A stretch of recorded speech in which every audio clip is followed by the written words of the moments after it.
আসসালামু আলাইকুম। Hello everyone, কেমন আছেন সবাই? চলে আসলাম আরও একটি নতুন ভিডিওতে। সঙ্গে আছে হর্নেট 2.0 এবং আমি আছি আইকে ওয়ালিউর রহমান। আজকে আমরা একটু লংয়েই যাব, অর্থাৎ আমরা ঢাকা শহরের দিকে যাচ্ছি। মূলত গতকালকে আমরা ঢাকা থেকে পাবনা ব্যাক করছিলাম, কিন্তু পথে মাগরিবের নামাজ যখন হয় তখন আমরা একটা বিরতি নেই নামাজ পড়ার জন্য আপনার নাটিয়াপাড়া কেন্দ্রীয় জামে মসজিদে। তো সেখানে আমি আমার এই মূল্যবান ফোনটি ফেলে রেখে চলে আসছিলাম। কিন্তু আল্লাহর অশেষ মেহেরবানিতে যিনি ফোনটা পেয়েছেন, তিনি ফোনটা আমি কল করার পরে তিনি ফোনটা রিসিভ করেছেন এবং রিসিভ করার পরে উনি আমাকে বলেছেন যে আমি যেকোনো সময় গিয়ে ওনার কাছ থেকে ফোনটা নিতে পারবো। তো সেই ফোনটা নেওয়ার উদ্দেশ্যে আমরা আজকে যাচ্ছি ঢাকার নিকটবর্তী এলাকা টাঙ্গাইলের আপনার নাটিয়াপাড়া কেন্দ্র জামে মসজিদে। আমরা আসরের নামাজ শেষ করে রওনা দিয়েছি। আমরা চেষ্টা করব এশারের নামাজের আগেই সেখানে পৌঁছে যাবার। তো যাই হোক, যেহেতু হর্নেট 2.0 একটি সেমি হায়ার সিসি বাইক বলা যায় আর কি। এই বাইকটা নিয়ে কালকে যখন ঢাকা থেকে এসছি এই যমুনা সেতু হয়েই, আমরা আজকেও যমুনা সেতু হয়ে যাব। তো হ্যাঁ, একটু ক্লান্ত আমি হয়েছি, তবে আপনার সোলজারে পেইন বা ব্যাক পেইন এরকম কোনো কিছু আমার এখনও পর্যন্ত ফিল হচ্ছে না। তো কালকে প্রায় 200-250 কিলোমিটার বাইক রাইড করার পর আবার আজকে বের হচ্ছি যাওয়া এবং আসা একই দিনে, অর্থাৎ প্রায় 300 কিলোমিটার বাইক রাইড করতে হতে পারে।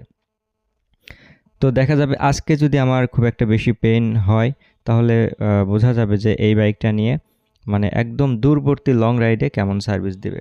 তো সেই বিষয়টা নিয়ে আপনাদের সঙ্গে আমি ফিরতি পথে একটি ভিডিও আপলোড করার চেষ্টা করব যে আসলে আমাকে কতটুকু সাপোর্ট দিতে পেরেছে এই হর্নেট 2.0 এই বাইকটি।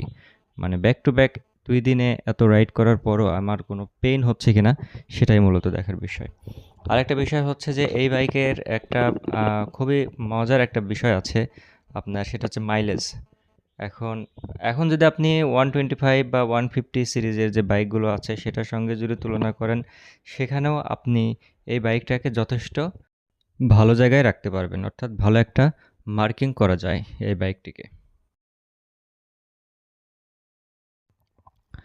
এই বাইকটির ইনিশিয়াল পাওয়ার যথেষ্ট ভালো।